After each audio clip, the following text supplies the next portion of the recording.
Good morning, everyone. It's so good to see all of you and to be here again.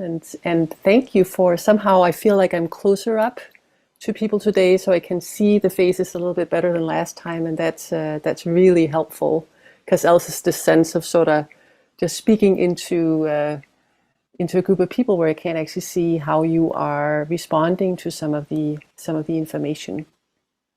And it's so nourishing to be back in the Sangha and to be spending this morning with you. And I hope you know how precious this is and how fortunate you all are to have each other and to have formed such a strong Sangha.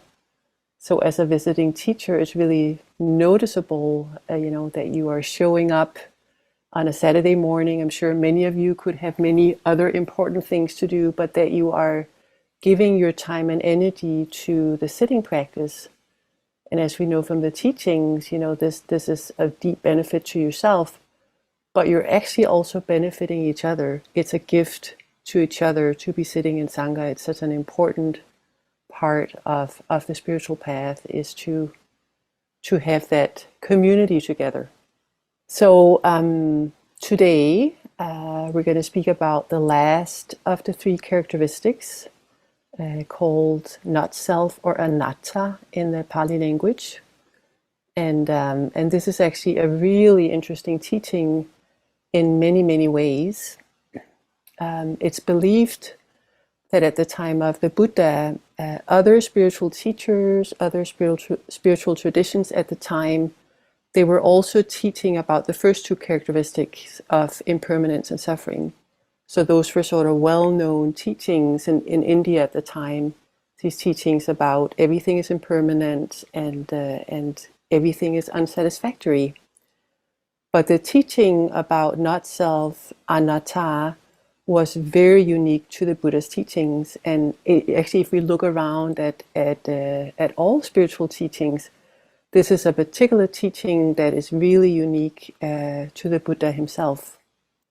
So when that is said, I would like to do my best to offer a little bit of historic background around around Anatta and how that teaching came into be. But I also want to point out, I think I said this before, I am not a Pali scholar, which means that what I know about this is things I've learned from my own teachers and from reading. I haven't studied the history itself. I haven't studied the actual scriptures. So just bear that in mind as you listen to some of the history. Maybe think about it more as a I don't want to say just a good story, because I'm sure there's a lot of truth to these elements, but it's a particular story that's supporting this teaching today about anatta. So at the time of the Buddha, one of the most predominant spiritual teachings was the teaching about what was called Atman. And Atman was believed to be an internal universal soul. And it was also believed that we all have our individual versions of this Atman. So we can all access this cosmic, eternal, shared, blissful soul within our own beings. And there was a belief that everything else except Atman was impermanent and was unsatisfactory, had dukkha nature. But Atman itself was really believed to be eternal, permanent, and free from suffering. And so for many spiritual seekers, the true purpose of the spiritual path was to transcend what we can think about as the small self, the small ego, the ego that gets caught up in things, and transcend that and connect with this greater, eternal, blissful Atman, a place of eternal bliss, happiness, and everlasting peace. So some of the practices that were offered at the time for spiritual seekers to enter this Atman was either severe ascetic practices, so starvation, many hours of sitting, self-mutilation practices, or what's called jhana practices, which are these very blissful meditative states that we can enter in deep meditation practice. And both of these types of practices had the goal for the spiritual seeker to pop out of their small, limited self-experience and merge with this blissful, universal self. And this was believed to be the gateway to enlightenment. So some of you may be aware that the Buddha himself did many years of both the ascetic practices and also the deep jhana practices. And actually he got so skilled at the jhana practices that his teacher at the time said, you know more than I do. You have mastered these blissful meditative states. I can't teach you anymore. You should really be the teacher of this community, of this Sangha. But the Buddha, in entering and mastering these very blissful states, had really seen that that they were not permanent, and they were in themselves unsatisfactory, because they would arise in deep meditation and then they would fall apart like everything else in life. They were impermanent, and they had this unsatisfactory nature. They were very pleasant when you're in them, but because they don't last, they do have this dukkha nature. And so he thought to himself, this can't possibly be the lasting happiness and peace that I've been searching for. This can't be nibbana, because nibbana is supposed to be an unconditioned peace that's not relying on things that are arising and passing. And then the story goes on that that led him to go on his own personal search. So he released his connections with teachers, and he said, they can't actually teach me anything. I've learned everything they know, and it's only taking me to this conditional happiness that comes and goes. There must be another way. And then he went and he sat under the Bodhi tree, and he simply started with mindfulness, observing his own mind and body from moment to moment, so much like we are doing today. 2,500 years later, this is the practice that we are engaging in. And what he discovered in this noticing his mind from moment to moment to moment was that he could not find a core self. He could not locate this universal Atman. What he saw was that as he was watching his mind from moment to moment to moment, that it was really empty phenomena of mind and body coming together and falling apart according to lawful patterns of cause and effect. So no core to anything. So the teacher Joseph Goldstein, when he's talked about Anatta and this idea of causes and conditions, have used the image of a rainbow, which I thought is a really great image, right? So we see a rainbow, and there's definitely a rainbow, right? And we can appreciate it and say, wow, this is really beautiful. But we also see that this rainbow only appears when certain weather patterns are coming together, certain causes and conditions are giving rise to this appearance of a rainbow. And when those conditions are changing, shifting, falling apart, the rainbow will really disappear. And in some ways, this is very much like the self. And that's what the Buddha discovered, that what we call the self, what we call a rainbow, is not an ongoing entity. There's no core to this self. There's no core to a rainbow. It arises and passes out of causes and conditions. The Buddha also discovered that our deepest suffering, which we talked about last time, but actually our deepest suffering is directly related to our delusion around this core self, this delusion about Atman. And this is how he came up with the teaching of Anatta, which literally means not Atta, not self. So it's not, what's important to listen to here, it's not that there's no self, that's not the teaching, it's the teaching of not self. So again, with the image of the rainbow, when a rainbow appears, there's obviously a phenomena that we can know as a rainbow. It is right there. We can know it. Here's a rainbow. So it's not that there's no rainbow. It's just that there is not a core, permanent core rainbow anywhere. So as you can imagine, these teachings were really quite controversial at the time.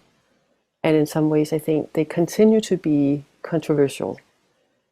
So, at this day and age, many of us here in the West, we may not believe that there's this Atman, this great eternal soul that we can merge with, but we are still so programmed to feel that there must be some kind of permanent core deep down inside our beings that we can find if we just look hard enough.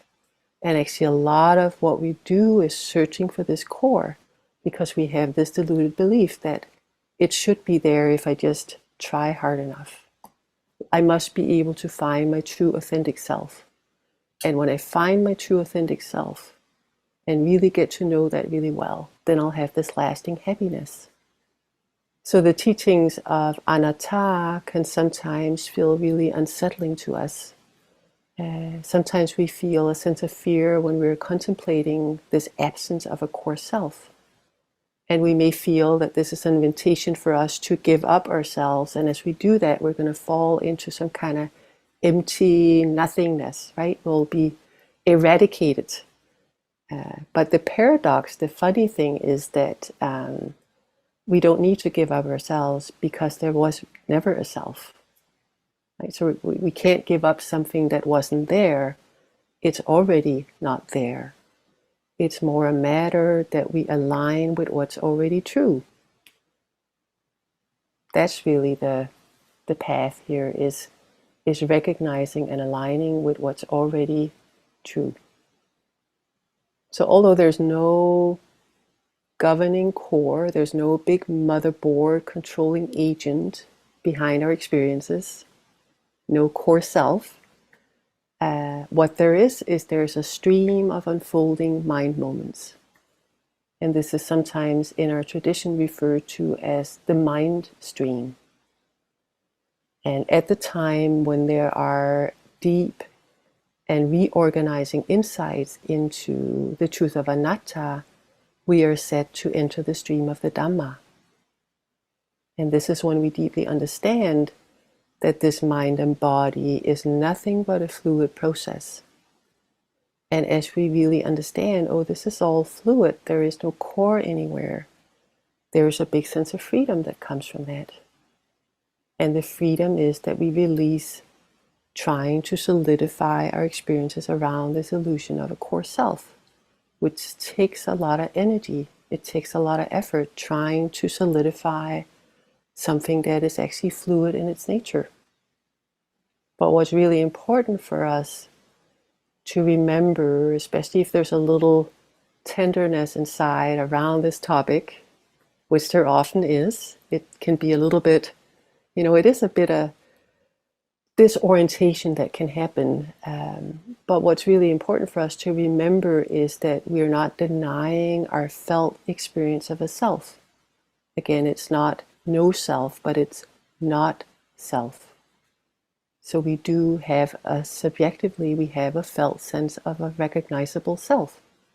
This is who I am. This is what I look like.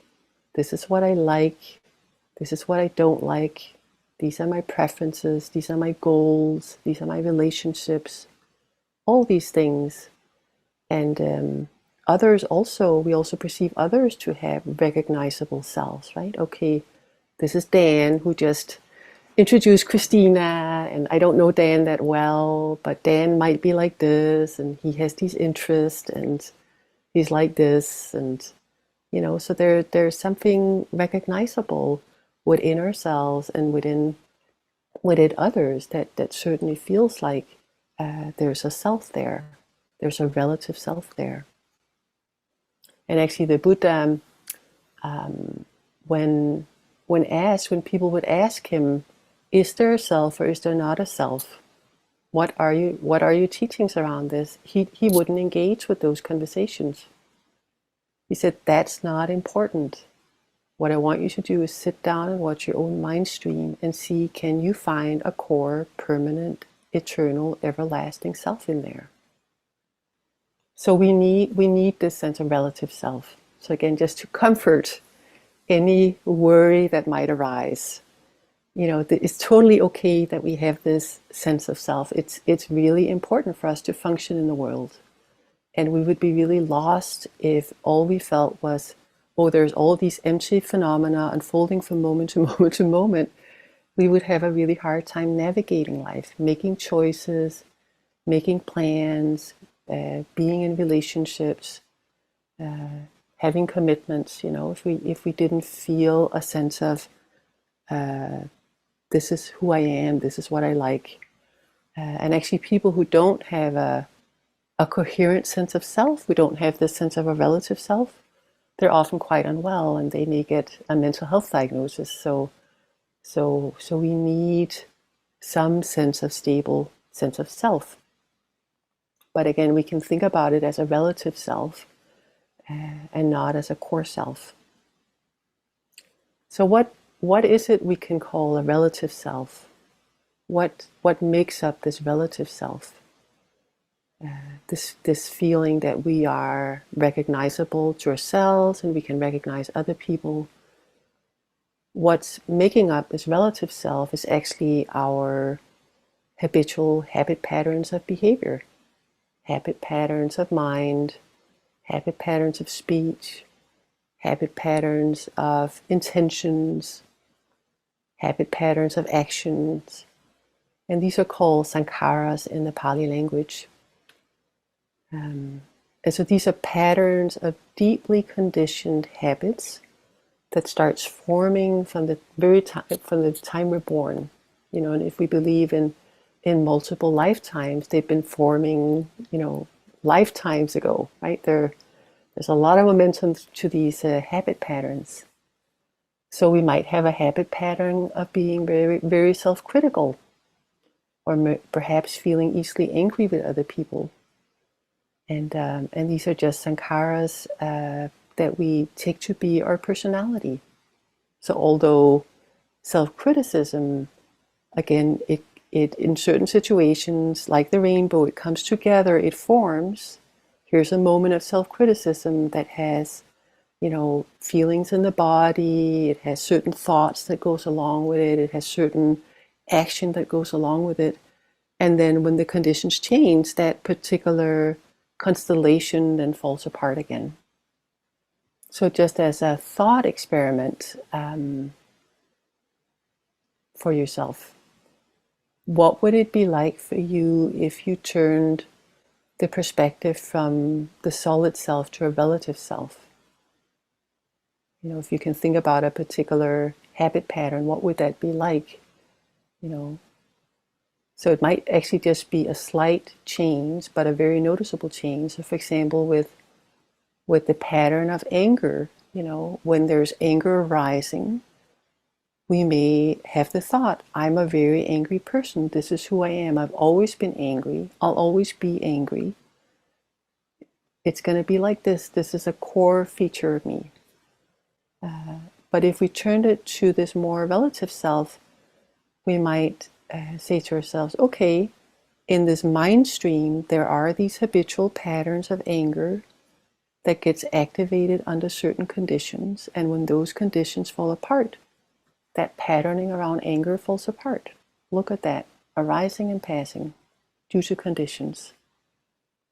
So with the first perspective, we are really identifying with this habit pattern of anger. We're believing that as anger is arising, it is referring to some core essence. And as a result, even when the anger is not present, right? We think about it. If we think about ourselves as an angry person, I'm pretty sure that most moments you're not angry. If you look at it, there's many more moments of not being angry than being angry, but yet That's the self-view that we latch on to. I'm an angry person. So even when anger is not there, that crystallization, that identification, that solidification around a particular habit pattern comes to be, this is me, this is who I am.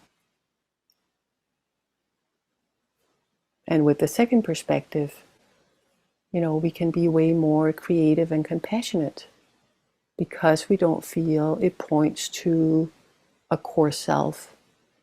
It doesn't point to some deep essence. When anger is then arising, we can see it as just, okay, anger is being known. This is not a very helpful habit pattern. Is there a way that I can engage with this skillfully? But we don't need to make a self around it. We don't need to build a sense of identity around it. So I'm just looking at all of you and thinking to myself, this is a lot of information to take in. So I'm hoping that let's just take a moment and just feel your own bodies in this moment, and just remembering, you don't need to understand all of this. You don't have to take all of this in. You can take whatever parts of this is helpful for you and let the rest go, and give yourself an opportunity along the way to, to release some of all the words and continue staying mindful within your own bodies. Feeling your feet, feeling the ground of sitting, feeling your breath and moving around. So just take care of yourselves as you listen. I know it's very dense and a lot of information. So as mentioned, the night of the Buddha's enlightenment, he saw very deeply into his own mind stream. And he saw that the suffering within his own mind stream was directly related to this delusion of a core self. And what he saw was that when we hold this belief that there's a core self, we also hold this belief that we should somehow be able to control our experience. That with a core self, it comes with the idea that there must be some controlling agent in there that can decide what our experience should be like from moment to moment to moment. And again, I think, as I said, as he pointed to in his teachings, when people would ask him, he would question them and he would say, well, are you able to control your mind? If there's an Atman, if there's a core self, then tell me, can you decide what should arise and what shouldn't arise within your own mind? And of course, people couldn't, right? Or only to a very limited degree. And many people, really surrendered to his teachings because of these questions. And you can probably see this in your own meditation practice, right? That there's a very limited control we have over what comes through our mind-body experience when we sit and practice. I think in the first session here, I don't know how many of you were here, but I shared my personal story on my very first Vipassana sit, where I was so shocked because I had this idea that I could, at least to some degree, control my mind. I had this calm mind. And of course I could sit down and watch my breath and body in a very calm way for the next 45 minutes. But then all hell broke loose and I couldn't control a single thing. The mind just went in a million different directions and it was impossible to make it stay even for 2 minutes with the breath and the body. And that was just a very disorienting, disturbing insight into Anatta in some ways, that there was no controlling agent that could decide what should happen here. And so the suffering we experience are closely related to how we are trying to manage and control something that in its nature cannot be managed and controlled. So again, we talked about the mind as a mind stream. We can think about the mind as a wild river in nature. Right? So just bring up that image, this mind just flowing along, doing its own thing according to its own nature, its own causes and condition. This mind stream is just flowing along, and then we can appreciate the suffering we feel when we try to control a natural river. If we try to make it stop, try to make it go faster, try to make it go slower, try to make it go in a different direction, it's not within the nature of the river to be controlled that way, and we suffer when we put in all the effort to try to control this mind stream. But yet, this is what we do all the time, right? I know this within my own mind, and I'm sure all of you, to some extent, probably know that we try to perfect ourselves. We try to make a better version of ourselves. We try to get a prettier version of ourselves. We try to get a more wise version of ourselves. So a lot of what we do is trying to make ourselves be in a certain way. And often there's a lot of suffering with that. And also on a societal level, right? We are so bombarded with images and ideas about what this perfect self should look like and what it should be like and how it should act. And we suffer a lot as we try to make something solid, make something happen that in its nature it's not gonna obey. It's not ever gonna become that way. And that there's a huge amount of suffering in that. So in our own practice, we actually begin to really intuit this truth of anatta within our own experience. We begin to see for ourselves that we can't control our minds. You've all seen this in your own practice, I'm sure. Okay, I'm going to sit down, I'm going to do anapanasati, I'm going to do mindfulness of breathing, 45 minutes, here we go. This is what I'm doing. And what happens? It usually doesn't go that way, right? The mind does its own thing. And initially we may really feel like bad meditators because we have the idea that we should be able to do this. And so because we can't do this, we may feel, I'm not a success at this. I can't make this happen. There must be something wrong with me. But over time, we start to release that control, and we start to see that it's actually not personal. It's not that I can't control my mind. This is more speaking to a quality about the mind that it's speaking to my inability to control it. Then we're starting to having insights. We're having the insight, oh right, it's not that I can't control my mind. It's like the mind is like a wild river. And I'm starting to see this. And with that, we start to release some of the control. And as we release some of the control, we can see in much more clear ways what's actually going on, because we're not trying to make something happen within the flow of experience. Rather, we are now saying, okay, let me just see what's going on here. Let me see how this wild river is behaving today.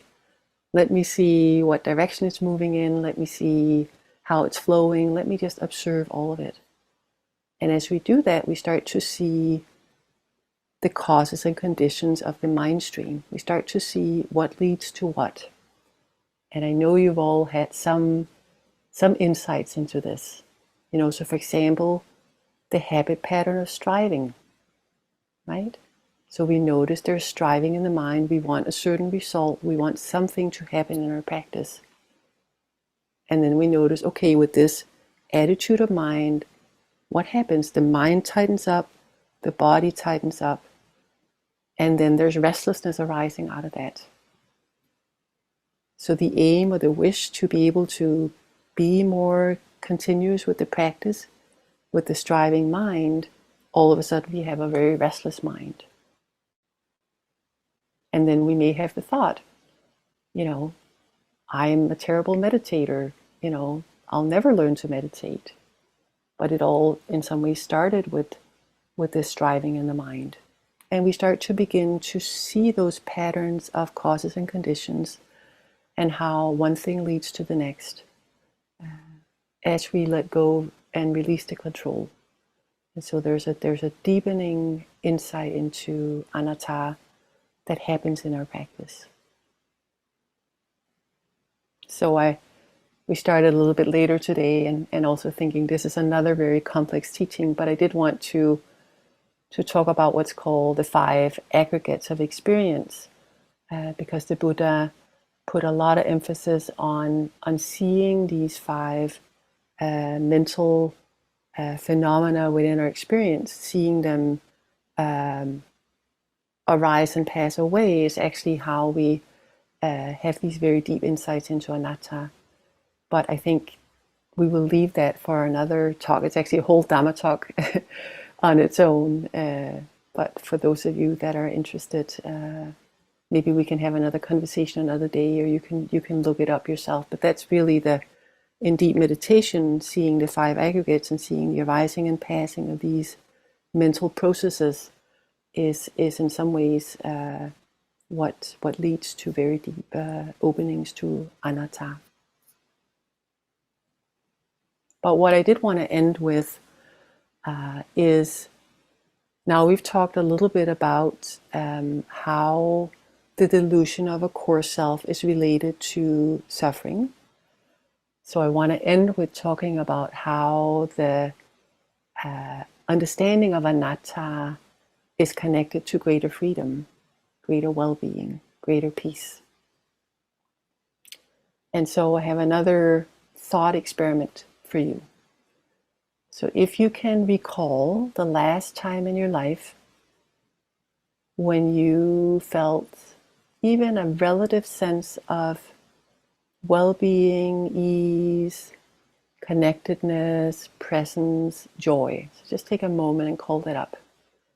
It doesn't have to be perfect ease, but just okay, some level of well-being, ease, peace, connection. And what you might discover if I asked you what was missing in those moments. What we often discover is that when there's well-being, when there's ease, when there's peace, what's missing in those moments is that usual self-referencing inner narrative that we have most of the time. This I-making, me-making, self-making. In those moments of greatest well-being, what's not there are those particular habit patterns of mind. In those moments, because that contraction around me, when there's a contraction around me, there's also a making of a you. Right? As soon as there's a me, then there's you.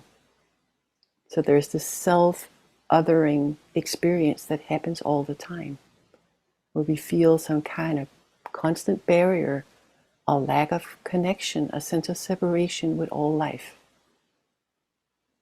In the process of the self-making, there's a bracing against all life. And in the moments when we feel safe, when we feel peace, when we feel at ease, what's not there is that self-making process, or the volume is way down, which is really interesting, especially when we think about our fear around, what's going to happen if I don't have my core self? I'm going to fall into an empty space. But what actually happens, and all of us have moments of the self-making process being less active. Those moments when you're in nature, if you enjoy nature, and you're just there, seeing the sights, being fully connected, or you're in a conversation and you just feel really fluid and alive and just really present. Or any experience you can imagine where there's this sense of deep presence, this deep connection. Those are all moments that we all have where there's a freedom from self. So this self-making process takes up a huge amount of energy. It takes up psychic energy. to create the sense of I amness. Who am I? What am I? Oh no, what just happened there doesn't fit with who I am. Who are you? What's going on here? It takes up energy, and as this energy is released from the self-making process, that energy goes into full presence, full aliveness, full beingness, full in the momentness. And when that happens, the heart also opens. So it's not a void, empty place of nothingness. On the contrary, it's a deep place of connectedness, of presence, of loving kindness, of compassion, that can really open. And you all know this because we all have many moments like that. But often what we don't see, because we haven't maybe received those teachings, we don't see, okay, this is when the self-making process is less active. That's when there's an absence of stress, an absence of dukkha, and there's well-being that comes out of that. So that might be something for all of us to explore. I want to read a poem because in some ways a poem can be a much more direct way into the felt experience of the open-heartedness and freedom and fluidity connected with anatta.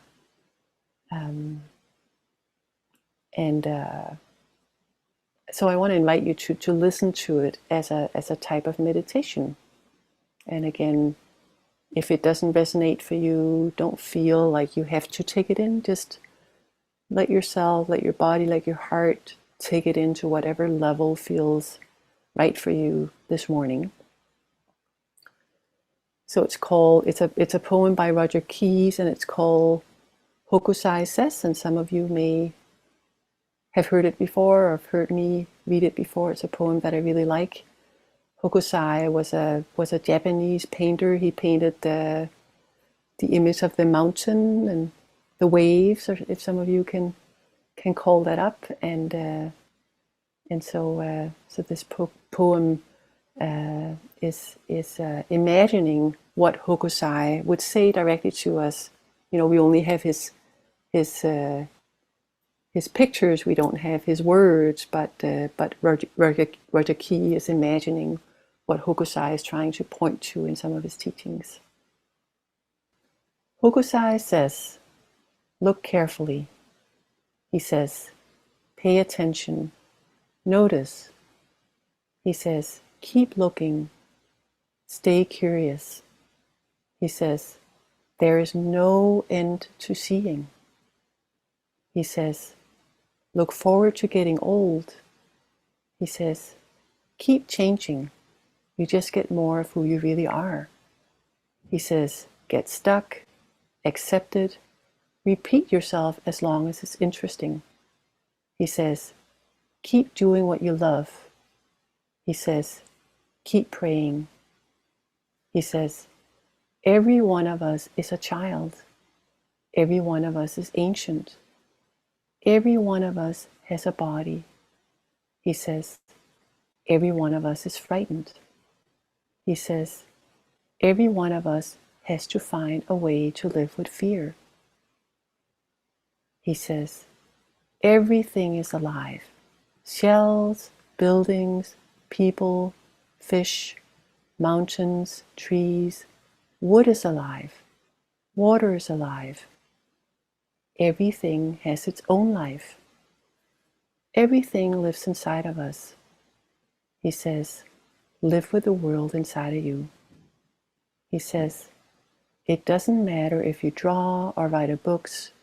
It doesn't matter if you saw wood or catch fish.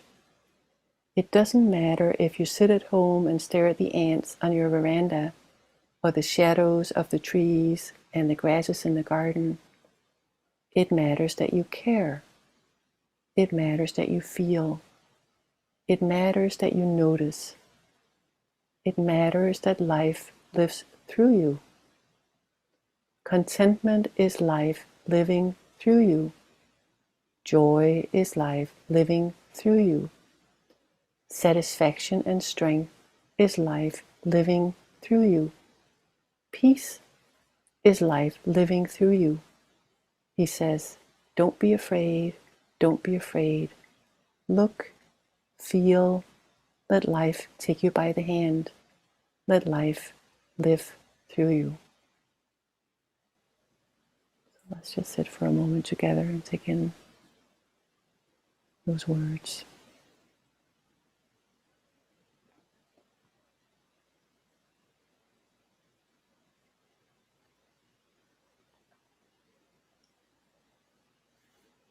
Thank you for listening to the Dhamma.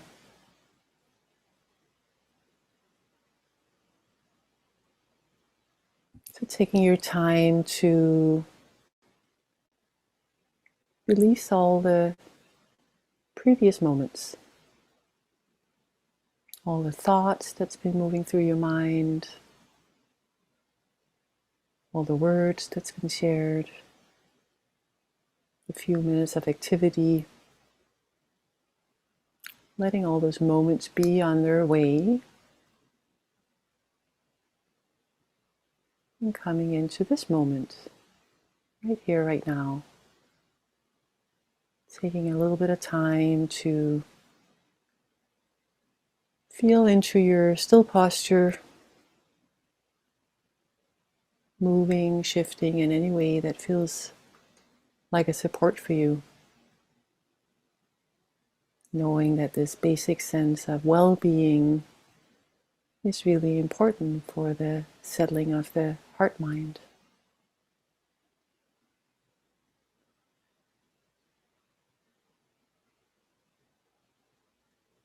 Becoming aware of the space around you,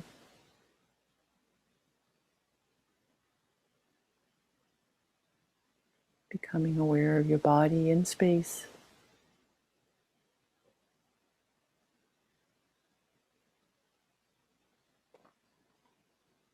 The sense of being connected with the ground, sit bones, hands,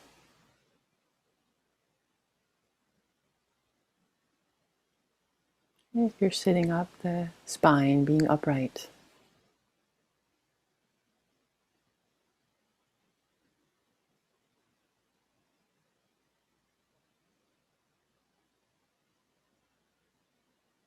Can you let your body-mind be like a river, a natural river?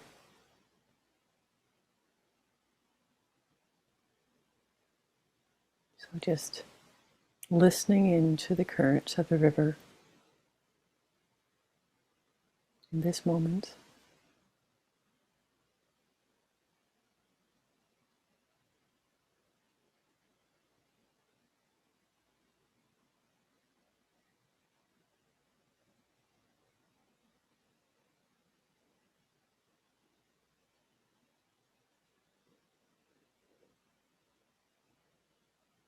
Feeling the breath arising and passing.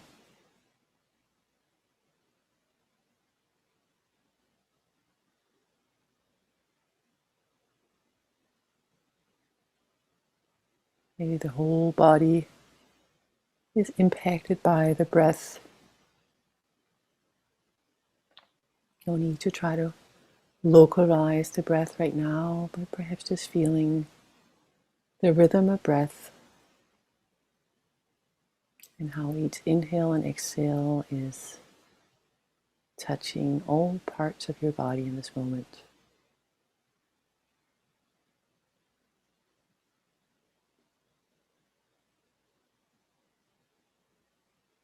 Maybe you can imagine flowing along in the river.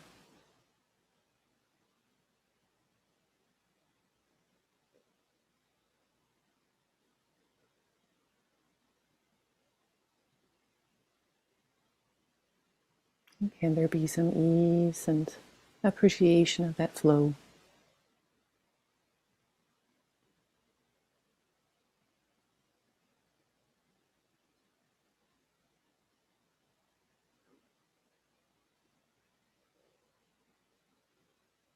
knowing inhales, breath,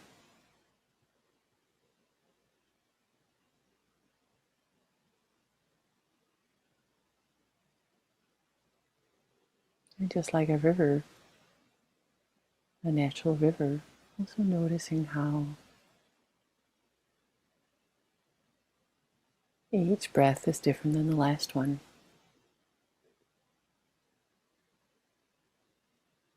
This is our own ecosystem. So the breath is constantly adjusting and changing according to the changing conditions.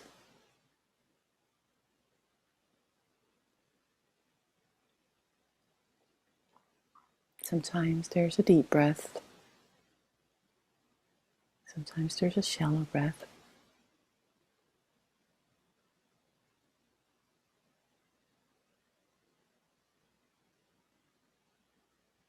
Trusting the river.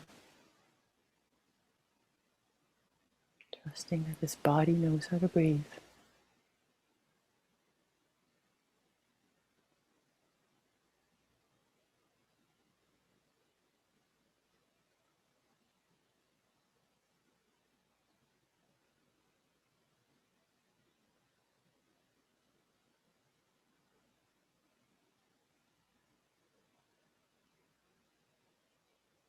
And also trusting the mind.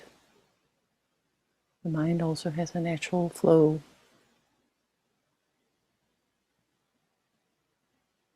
Just flowing along, doing its own thing. This flow is dependent on all the previous moments. How this flow is in this moment, in some ways, is beyond your control.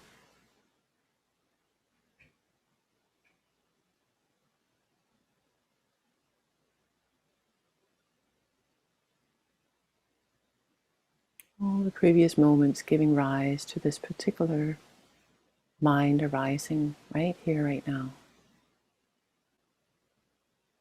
Maybe there's a fast flow, quiet flow.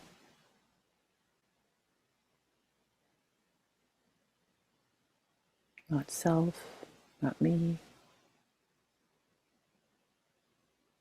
Just a river of life flowing through you.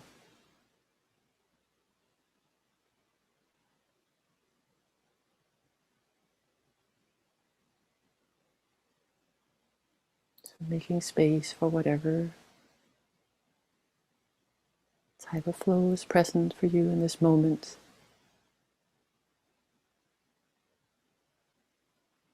Bowing to nature, letting nature be nature.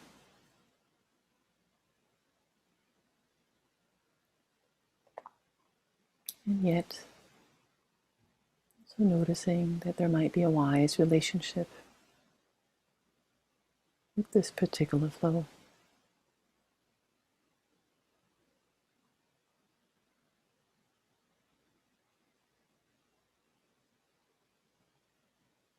If there's a wild river, an agitated river running through your mind right now,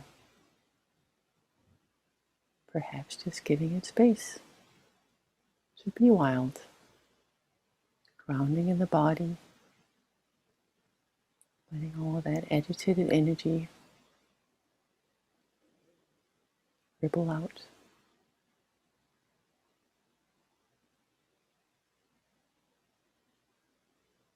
And if it's very quiet and subtle, coming real close.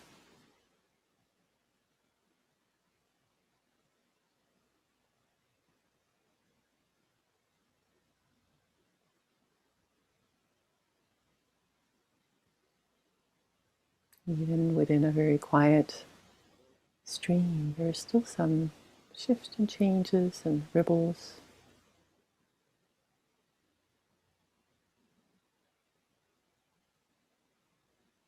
Feeling all that.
Now an offering from the Buddha around the 5 aggregates, a direct instruction that he gave to some of his disciples. If it's useful for you, imagining that the Buddha is speaking directly to you around seeing the empty nature of the 5 aggregates. And if it's not useful for you to listen, simply continuing on with the practices that you are engaged in this moment.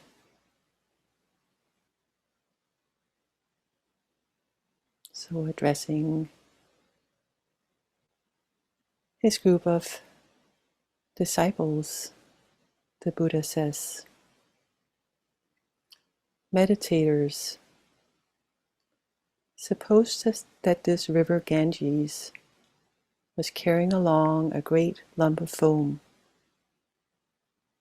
A person with good sight would inspect it, ponder it, and carefully investigate it. And it would appear to them to be void, to be hollow, to be insubstantial. For what substance could there be in a lump of foam?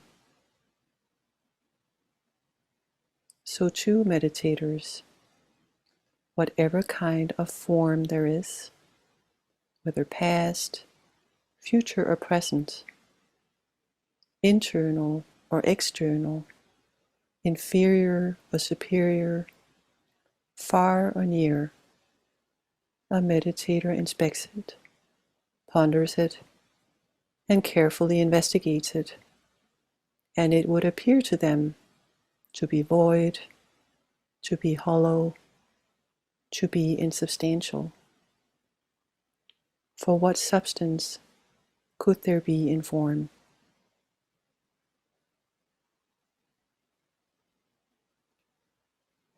Suppose, meditators, that in the autumn, when it is raining and big raindrops are falling, a water bubble arises and bursts on the surface of the water.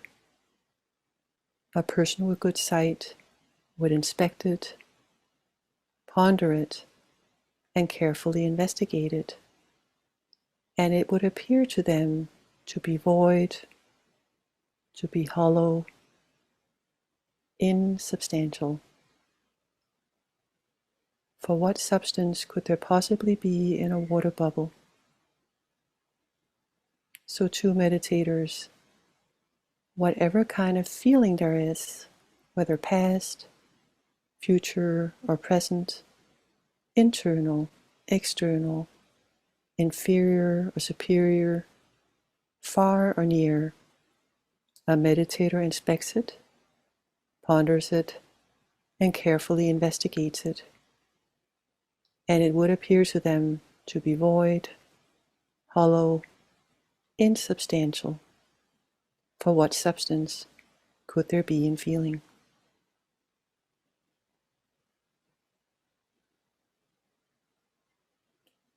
Suppose, meditators, that in this last month of the hot season, a high noon, a shimmering mirage appears.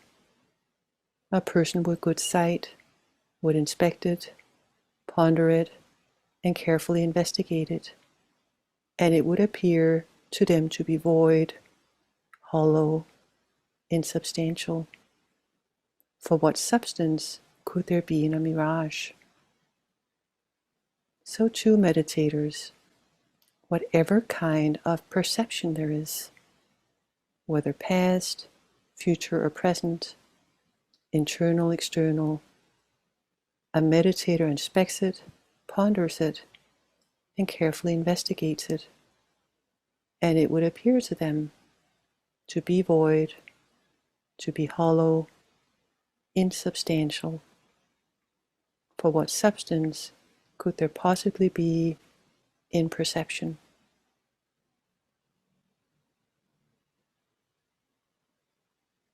Suppose, meditators, a person needing hardwood, seeking hardwood, wandering in search of hardwood, would take a sharp axe and enter a forest. There they would see the trunk of a large plantain tree, straight, fresh, without a fruit bud core. They would cut it down at the root, cut off the crown, and unroll the coil. And they unroll the coil, they would not even find softwood, let alone hardwood. It would be empty. A person with good sight would inspect it, ponder it, and carefully investigate it. And it would appear to them to be void, hollow, insubstantial. So too, meditators, whatever kind of intentional action, volitional formations there are, a meditator inspects them and carefully investigates them, and they would appear void, hollow, insubstantial. For what substance could there be in volitional formations?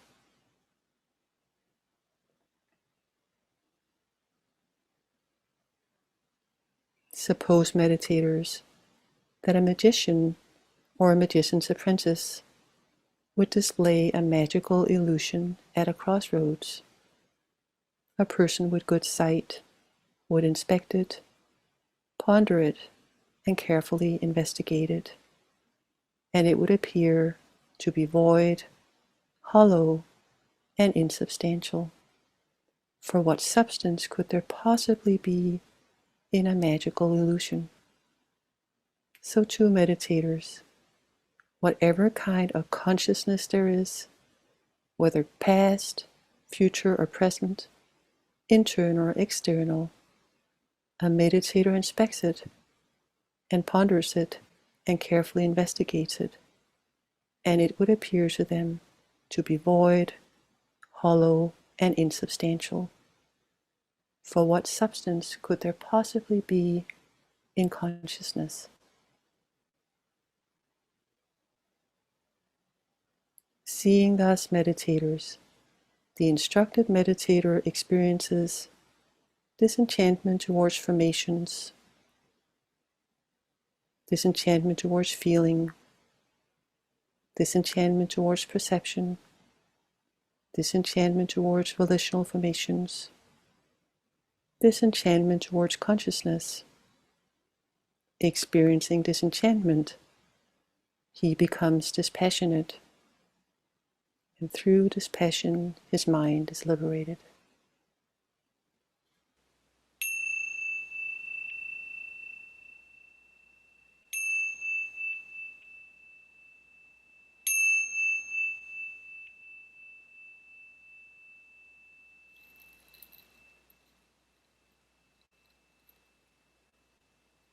I hope to see many of you. It's again, there's these tiny little versions, and I'd love to actually be in the same room with as many of you as possible.